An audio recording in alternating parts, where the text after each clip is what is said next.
सभी को नमस्कार। 19वीं और 20वीं शताब्दी में संस्कृत के नवलेखन में, नए साहित्य में अनेक नई विधाएं आईं। रेडियो प्ले है, शॉर्ट स्टोरी जिसको कहते हैं, कहानी या कथानिका, ललित निबंध, यात्रावृत्त, दैनंदिनी डायरी, इस तरह की अनेक विधाएं संस्कृत के आधुनिक साहित्य में लाई गईं। सायास नहीं लाई गईं, सहज रूप से आई। साहित्य का जो प्रवाह था उसमें गज़ल का लेखन भी इसी दौर में संस्कृत में आरंभ हुआ। गज़लें संस्कृत में पहले लिखी गई और इस विधा को क्या कहा जाए, जिसे उर्दू में, फारसी में गज़ल कहा जाता है, यह सवाल बाद में आया। गज़ल भी कहा गया, गज़लम, गज़ल काव्यम कहा गया, या गज़ल कीर्ति यह भी कहा गया। नुक्ता लगाकर भी ग और जा के नीचे यह शब्द लिखा जाता रहा। कहीं बिना नुक्ते के भी प्रयोग इसका संस्कृत के कवि करते रहे। गज़लें लेकिन वो लिखते रहे। अच्छी गज़लें लिखी गईं संस्कृत में। और अभिराज राजेंद्र मिश्र ने बहुत गज़लें लिखी हैं। उन्होंने गलत जलिका यह नाम सुझाया, जिसको स्वीकृति या कम से कम व्यापक स्वीकृति नहीं प्राप्त हुई। गलंती जलानी अश्रूणी यस्याम, ऐसी व्युत्पत्ति देकर जिसको सुनते हुए आंसू निकल आए, ऐसी गीति गज़ल है। तो गलत जलिका ऐसा उसको कहना चाहिए। पर सभी गज़लों को सुनते हुए आंसू नहीं आते हैं और विविध विषयों पर गज़लें लिखी जाती रही हैं। कम से कम संस्कृत का जो गज़ल काव्य है उसमें तो विषय का बंधन स्वीकार ही नहीं किया गया और आनंद की, हर्ष की, अलग अलग रसों की गज़लें भी लिखी गईं। जो गज़ल का विधान है फारसी काव्य से चला आ रहा है, वह अवश्य संस्कृत में स्वीकार किया गया। अब जैसा कि जानते हैं कि गज़ल काव्य में 2 चरणों की एक इकाई होती है, उसको द्विपदी कहा जा सकता है। इसीलिए द्विपदी का यह नाम भी गज़ल के लिए संस्कृत में सुझाया गया। पर गज़ल की जो एक इकाई है जिसको शेर कहते हैं, उसके लिए यह नाम अधिक सही लगता है। और कई शेर होते हैं गज़ल में। पहला शेर मतला कहा जाता है, उसको आरंभिका भी कह सकते हैं। आरंभिका में या मतले में गज़ल का आशय अंकुरित होता है। नाट्यशास्त्र की भाषा में जिसको कहते हैं कि बीजन्यास, तो बीज वपन उसमें होता है और फिर वह अंकुरित होने लगता है। बाद के शेरों में पूरी भावभूमि निर्मित की जाती है गज़ल की। बाद के जो शेर हैं, मतले के बाद के, वो मिसरा कहे जाते हैं। मध्यिका उसको कह सकते हैं हिंदी और संस्कृत में। मध्यिका में भाव विस्तार होता है, विविध भावनाओं की तरंगें उछाल लेती हैं इसमें, और फिर अंत में पूरी गज़ल को समेटते हुए उपसंहार किया जाता है। अंतिम जो शेर है उसको मक्ता कहा जाता है। और मक्ते में तखल्लुस या गज़लकार का जो उपनाम है, साहित्यिक नाम है, उसका भी प्रयोग हो सकता है। उससे साक्ष्य अलंकार की छटा इसमें आ जाती है। जैसे कबीर के दोहों में एक साक्ष्य कबीर उपस्थित होकर के अंतिम पंक्ति में देते हैं, कहत कबीर सुनो भाई साधो, इत्यादि कह करके। तो वह साक्ष्य अलंकार हमारे अलंकार शास्त्र में हम उसको मानते हैं, मैं मानता हूँ। यह गज़ल का एक संविधान है और 5 से 25 तक शेर एक गज़ल में हो सकते हैं। हर शेर के दूसरे मिसरे के अंत में एक या एक से अधिक शब्द दोहराए जाते हैं। ये हम सभी लोग जानते हैं, जो भी गज़ल कहते और सुनते हैं। जो शब्द दोहराए जाते हैं उनको रदीफ कहा जाता है। रदीफ के पहले का शब्द काफिया कहलाता है। काफिया समान ध्वनि वाला शब्द हुआ करता है। तो मतले में तो दोनों ही मिसरों में, दोनों ही पंक्तियों में रदीफ और काफिया का निर्वाह होना चाहिए। जो आरंभिका है, पहला शेर है मतला, उसमें रदीफ और काफिया दोनों मिसरों में होगा, दोनों पंक्तियों में होगा। दोनों चरणों में होगा संस्कृत छंदो विधान के अनुसार, और बाकी शेरों में हर दूसरे मिसरे में, द्वितीय चरण में, उत्तरार्ध में रदीफ और काफिया होना चाहिए। उसके कारण एक अलग सौंदर्य गज़ल काव्य में आता है, जो कि अन्य काव्यों में वह आकर्षण और वह सौंदर्य हम नहीं पाते हैं प्रायः।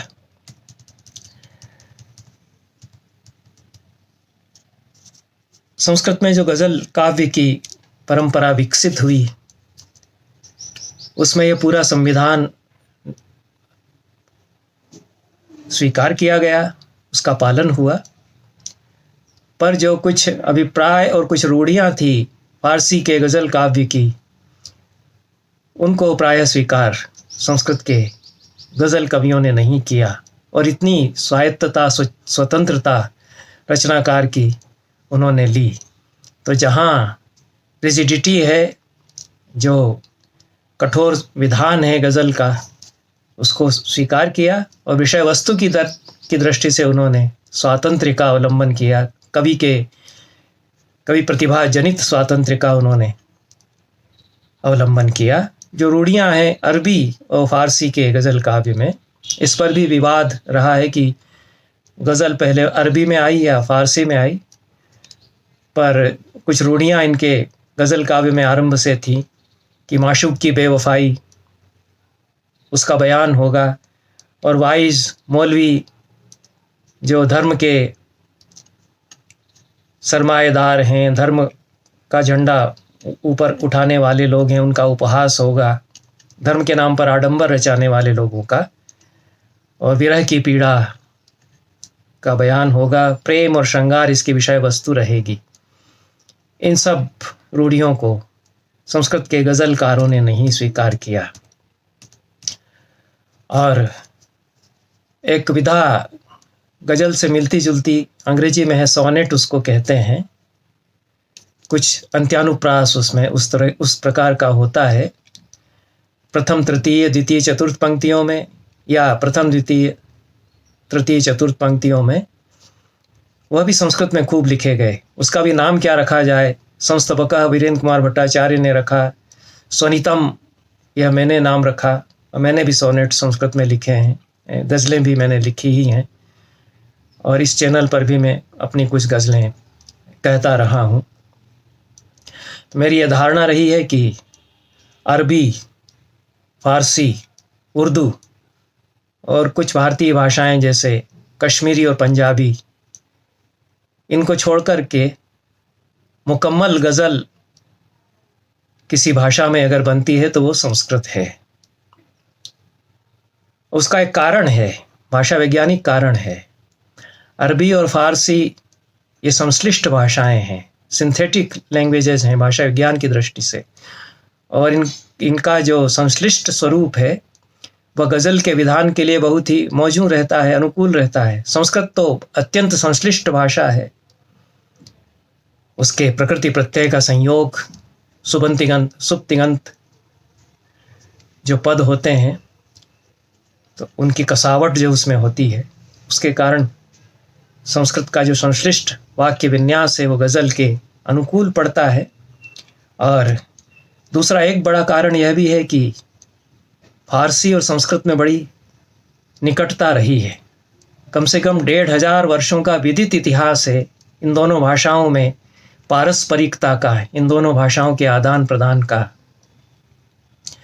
संस्कृत से फारसी में साहित्य अनुदित हुआ, फारसी से भी संस्कृत में साहित्य अनुदित हुआ।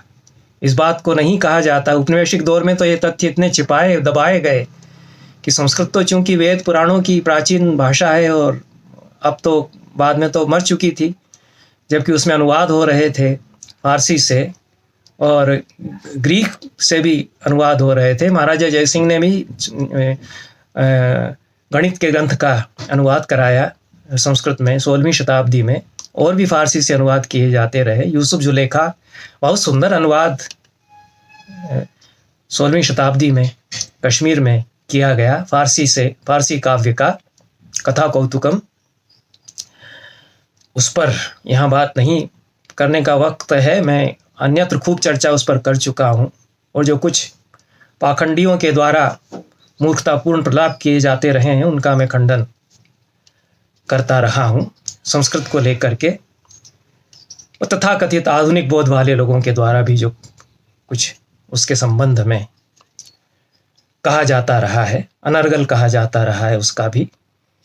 तो एक कारण तो फारसी और संस्कृत की निकटता है, जो 1500 वर्षों का विदित इतिहास है। उसमें हम देखते हैं दोनों भाषाओं में कि पंचतंत्र वहाँ जा रहा है, और भी साहित्य हमारा ज्योतिष के ग्रंथ आ जा रहे हैं। ज्योतिष के फारसी के ग्रंथों का संस्कृत में अनुवाद हो रहा है। ताजिक नीलकंठ ताजिक और रमल के सिद्धांत वहाँ से लेकर के लिख रहे हैं। तो यह आदान प्रदान का जो इतिहास है, उसके कारण नैकट्य साहित्यिक दृष्टि से भी संस्कृत और फारसी में आया। और दूसरा जो मैंने कारण बताया कि दोनों ही भाषाएं, अरबी, फारसी और संस्कृत, ये तीनों ही भाषाएं संश्लिष्ट भाषाएं हैं। और गज़ल के लिए इन भाषाओं की जो सिंटेक्स और सिमांटिक्स है, अर्थ बोध की प्रक्रिया और वाक्यगत पदगत संरचनाएं, वो अनुकूल पड़ती हैं गज़ल के। और एक बड़ा कारण उससे जुड़ा हुआ यह भी है कि जो गज़ल के लिए छंदो विधान फारसी में अपनाया गया, उसके बहुत निकट संस्कृत के अनेक छंद हैं। वहाँ जो गज़ल में छंद अपनाए जाते हैं, जो बहर वहाँ अपनाई जाती है, उससे मिलती जुलती बहरें संस्कृत के छंदों में। यद्यपि पाठ की प्रणाली अलग है, और यह भी नहीं कह सकते कि संस्कृत से वो छंद फारसी में गए हैं और या फारसी से संस्कृत में आए हैं, क्योंकि दोनों भाषाओं में छंदों की अपनी बड़ी समृद्ध परंपरा है। और संस्कृत में 500-100 छंदों में काव्य रचनाएं होती रही हैं, और अभी भी होती हैं, कि हम आसानी से शार्दूल विक्रीडित लिखते हैं, अनुष्टुप लिखते हैं, वसंत तिलका लिखते हैं, उपजाति लिखते हैं, इंद्रवज्रा लिखते हैं।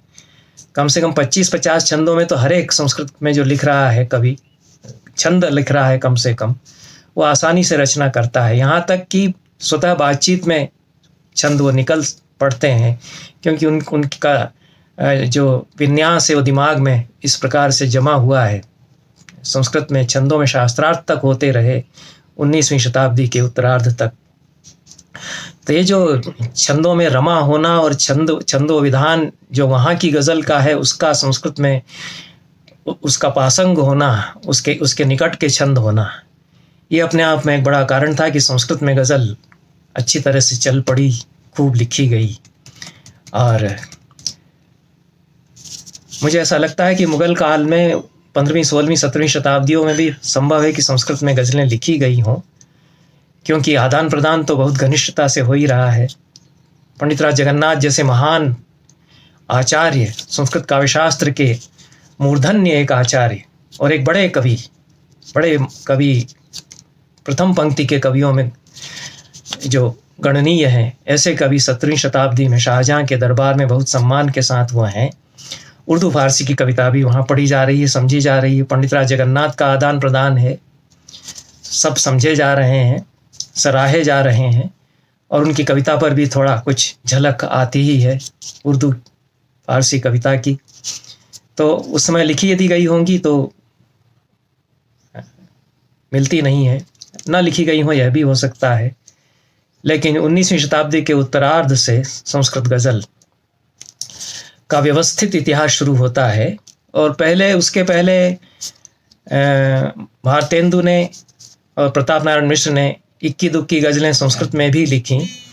उनको संस्कृत गज़ल के इतिहास में शामिल करना उचित नहीं है, क्योंकि 1-2 गज़लें उन्होंने लिखी हैं और वो गज़लकार संस्कृत के उस दृष्टि से माने जाएं, यह नहीं लगता। पहले जो बड़े गज़लकार हैं वो युग प्रवर्तक कवि भट्ट मथुरानाथ शास्त्री है, 19वीं शताब्दी के उत्तरार्ध में वो हुए।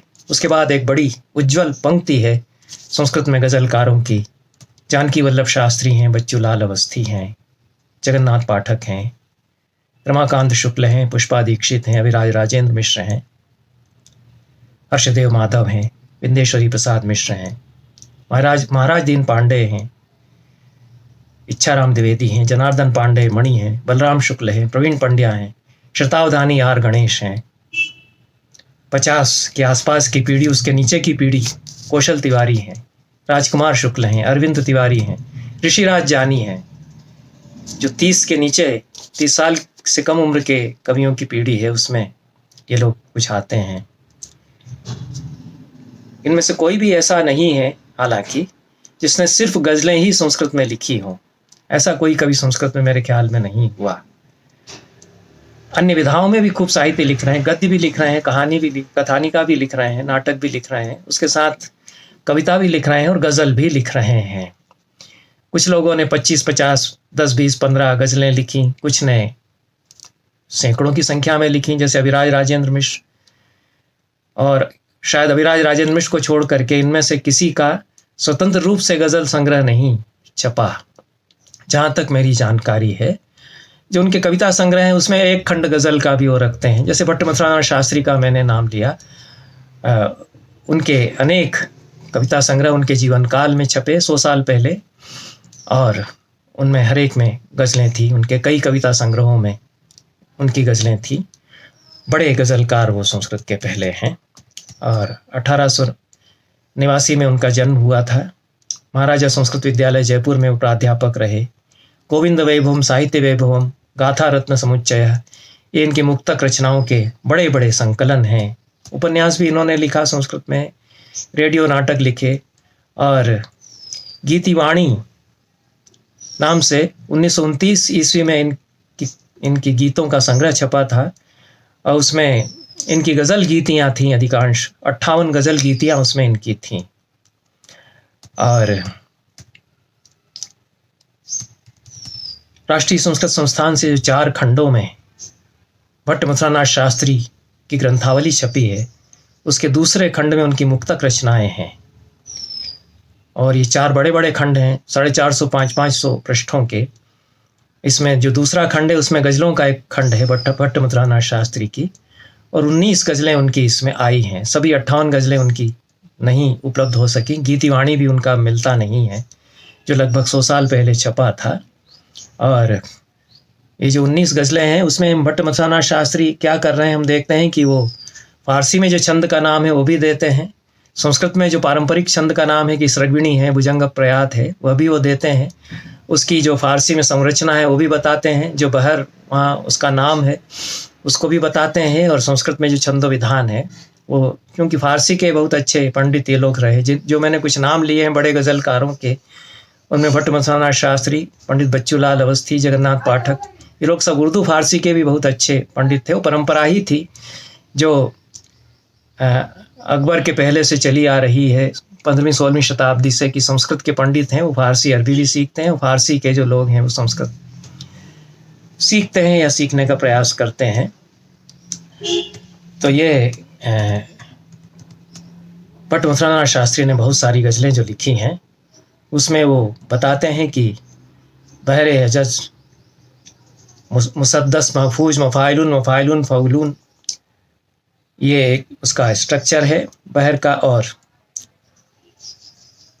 अहो कम वा शयेयम दीन बंधो, स्वदुखम कम वदेयम दीन बंधो, यगण रगण तगण, और 2 गुरु, 11 अक्षरों का छंद लेकर के उन्होंने ये फारसी की बहर से भी उसका जो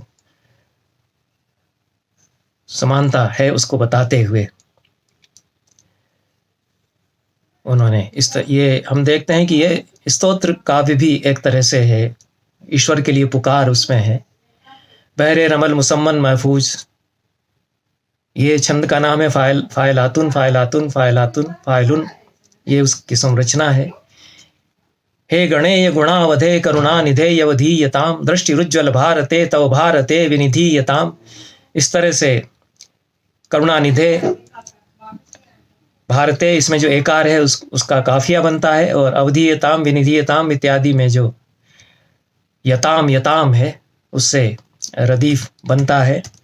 ये गज़ल इस तरह से चलती है। और बहरे हजज मुसम्मन कुश्तुर, फ़ाइलुन मफ़ाइलुन, फ़ाइलुन मफ़ाइलुन, यह है। हे विभो दयाद्रग यम दीन दुर्बले देया, वेदना ममाद्य घना देव द्रगा धेया। इस तरह से गज़ल ये चलती हैं। और